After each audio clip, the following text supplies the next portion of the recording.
Hello and welcome to the Stormscast with me, Chris. And me, JP. Bringing you episode 16 of our lovely gaming news and review show. Yay! So, let's get started right away. How's your gaming week been, JP? Yeah, my gaming week's been pretty good. I've just been playing Skyrim, basically. I made a new, Khajiit roguey character. It's pretty awesome. Ooh. I was tempted to make a sort of roguey character. But yeah, I'm probably gonna the game a lot more than I do.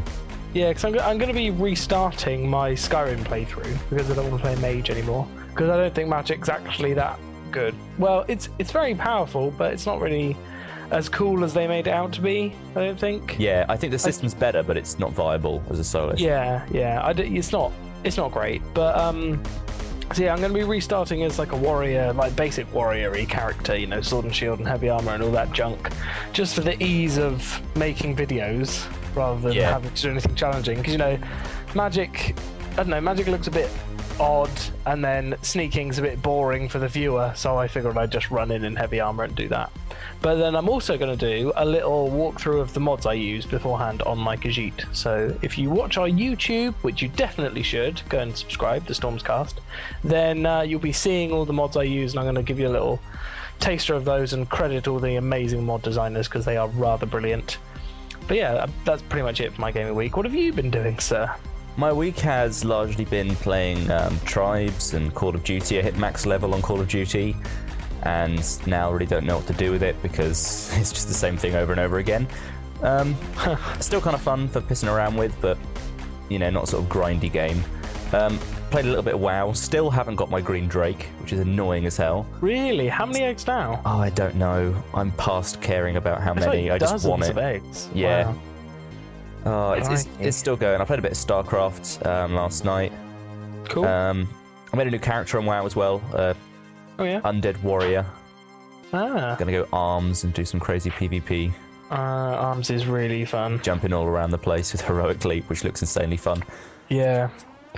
Speaking of Arms quickly and Warriors, I've been watching a lot of Guild Wars 2 content this week. Oh my god, Warriors look so cool. I think I might be one. I'm either going to be a Warrior or a Mesmer. Yeah, I'm very tempted to play Guardian still, because although they're not Paladins, they're very much not Paladins. They're certainly the closest to Paladin, but then they're not Paladins at all. It's like they're close to Paladins, but not Paladins whatsoever. But they look pretty cool. They're kind of like the mid-ground between a spellcaster and a warrior, I suppose. Yeah. They kind of got aspects of the two, and like the weapon switching in them looks really cool. I think they've got like the most they've got one of the most wide variety of weapon choices. Yeah, because you can have like staves. Staves are like you're a spellcaster effectively, and then swords you're a melee damage. And staves, wands, swords, hammers. I think they get axes. They get scepters as well. Yeah, that's what I meant by wand. Focus and shield in the offhand. Yeah, they do. It's awesome.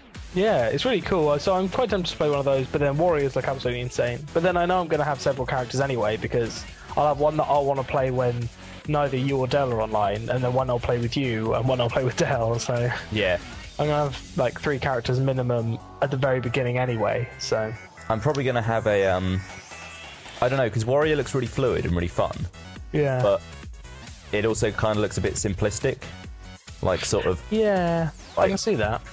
Sort of mash buttons. I mean, some of the weapons, like the Greatsword, have, like, a lot of potential. Yeah, there's one main concern I have with Guild Wars so far, is that it looks very flashy and cool and stuff, but it's still only pushing the buttons, so I don't know how interesting it's going to be to play as such. You know, I think the dodge system and the fact that there are moves going to make it much more visceral. Wreck you, I think that's going to be like the main appeal of it for me, especially in PvP. It's going from being this massive meta game based get your burst damage rotation right and own them, to actually having to think about what you're doing and dodge around the place. Yeah. And it's going to make it a hell of a lot more fluid and a lot more skill based, I like to think. Dungeons look a lot cooler. Like, you really have to look out for yourself in dungeons. Yeah, and then there's the jumping puzzle style ones as well, where they're actually using the game engine for more than just button pressing, which seems quite good. That is cool. I mean, yeah, when I say that, it's a small concern, and I will play this game. Yeah, I imagine it is a very small concern because I already play WoW a lot, and that's the same thing except doesn't look as good. Yeah, basically. But then dungeons look really, really cool. Like, you don't have the Holy Trinity. There's no designated healer or stuff like that. You just all kind of look out for one another sort of and do look your out for thing. Yeah. yourself. It's kind of like PvP in Guild Wars 1. If you didn't have a monk, like if you're playing random arena, you'd have to have self-healing, or you'd be fucked. Like, you couldn't guarantee a monk would be in your group. Yeah, you know, you kind of have to, like, you can run in first, but then if you take a lot of damage, you'll have to dodge back and not die. And it all looks really, really cool. And they're taking it's going to be the most innovative MMO on the market, certainly, when it comes out. Yeah, I think Star Wars is essentially WoW with lightsabers and lots of chat options that make no difference. Lots of chat options. Yeah. Yeah, I think I'm probably going to play either Warrior or Mesmer because they seem like the most mobile. Yeah, fair enough. I like the way the Mesmer has like viable options for melee and ranged, whereas the Warrior range kind of seems more utility based than damage. Yeah, that's true. Whereas the Mesmer is sort of can do like anything it wants and damage. Yeah, once they've certainly put a lot of focus on Mesmer. Yeah, I reckon it'll be really fun. I probably will play a Mesmer because it's more my style. Yeah, Mesmer's with Greatsword looks so Greatsword cool. looks amazing. There's a lot of like character moving abilities in that, and then there's like with the single sword as well, you've got the illusionary style. Yeah, you can sort of maneuver your way around with that as well. There's like the invisible stealth thing that turns into a flame burst. It just looks really cool. It does look really cool. Yeah, so yeah, a little bit of Guild Wars 2 chat for you there. Yeah, tell us what you're going to be on Guild Wars 2 and why. Yeah, feel free to email us at stormscast56@gmail.com. Tell us what you're going to be, and we'll have a look and see if there are any really good ideas and stuff. So, yeah, tell us what you think. And if you want to see the footage that we've seen, then the Stormscast probably doing the best stuff out there at the moment, as far as I've seen. TB's done some really good stuff too. He's doing some really good stuff, but he's not really like it's not coming out that fast. Like it's really detailed, yeah, that's true. But if you want to see everything, then go with the Stormscast first. I recommend.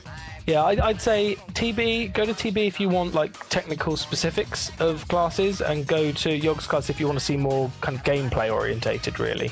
Yeah. TB goes into a lot of detail about the classes, but there's not as much gameplay. They're kind of Stormscast do like a play-by-play kind of style. But either way, both really good. Check them out if you're hungry for more Guild Wars 2 stuff, which I'm sure if you are, then you've already seen them because they're two of the biggest YouTubers that are covering it, I imagine. Yeah. So, yeah. Anyway, we are very sad to say that last week the podcast died. Yeah. Sad face. Good old crashing of programs caused mass corruption of files. So we won't bother going into that. We're very sorry we missed last week, but these things happen occasionally. It's the hidden corrupt episode. Don't try to look for it. Bad things will happen. Creepypasta style. Anyway, so I'm just going to give you 5 little headlines as a taster from what you missed and what we killed in that previous episode. So, firstly, the week before last. Old news is good news. Yep, I said that Blizzard were going to be making a free-to-play game. That is just Blizzard Dota, nothing else. It's not Titan. Titan may still be free-to-play. They have neither confirmed nor denied it, but not on this occasion. It is Blizzard Dota, and that is it. A bit of Mass Effect 3. Apparently it has over 40 hours of gameplay with more than 90 minutes worth of cutscenes. This is according to German gaming magazine GameStar. So for all of you hungry for the Mass Effect universe, there's plenty to sink your teeth into. And in this week's news, I've got a bit of a review roundup and a bit of a Metacritic. I don't know, some people are calling it a travesty, some people are calling it justified, who knows? But stick around if you want to know about that. I'm very excited that Bethesda are starting to employ for next-gen console developers, which is awesome. They haven't said what game or even what series it's going to be in, like whether Fallout or The Elder Scrolls, which I highly doubt it's The Elder Scrolls, but still.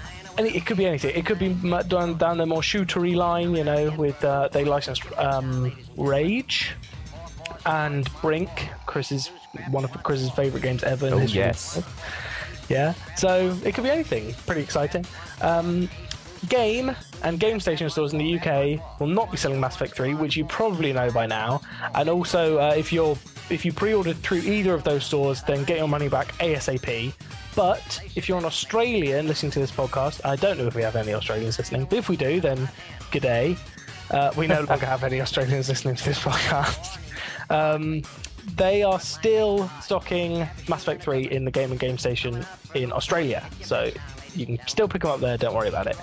And 2K has officially confirmed that the Irrational Games' eagerly anticipated Bioshock Infinite will be in our hands October 16th in North America and October 19th internationally. So and in I the UK, want that game. Look forward to that on October 19th. It does look really cool, you know, if you're a big Bioshock fan, and there are many, many, many of you out there. Then See, I've never played Bioshock, but I still really want Infinite. I've got them, I just never got around to playing them. It's like I always kind of turn to play Bioshock when it's really late at night and dark, and I'm kind of tired. And yeah, they and you can't be bothered, things. Yeah. No, scary. It's like the first bit of Bioshock, you get out and there's like, I don't know if they're called witches or something, like the fast female ones. And she just fucked me up because I was kind of tired and shitting my pants. Speaking of shitting your pants, if anyone wants to laugh, go and watch Day 9 play Amnesia. that series is so good. Yeah, there's a really good playthrough of someone playing Fear Perseus Mandate I saw online, and he just craps himself. He's got he puts on a night vision camera, so he's in a pitch black room on his own, empty house, playing Fear with his headphones on as well. And some of the noises he makes, it's like when you're not aware you're making the noises, because obviously he's got sound reducing headphones. So some of the noises he makes, just you wouldn't think a human could make them, particularly on an adult male. It's hilarious. God, he squeals like a little bitch at some points. It's really funny. But yeah, so that's it for your little highlight. I would say if you want us to re-record it, then just ask, but we're not going to do that. So screw you guys. No, we did get a bit ranty in the Lost episode. Yeah, I ranted a lot. About religion and stuff. Yeah. It's a bit serious. We got around to like religion and homosexuality and all sorts of... It would have been long as well. Causes. It went on and on. So yeah, let's not dwell on that. Yeah, well, we won't dwell on that. Maybe it's best that it died. Maybe God didn't like it. He was just like... Oh, maybe that's it. Maybe the fact that our podcast file was corrupted is proof of God's existence. Yeah, or the devils.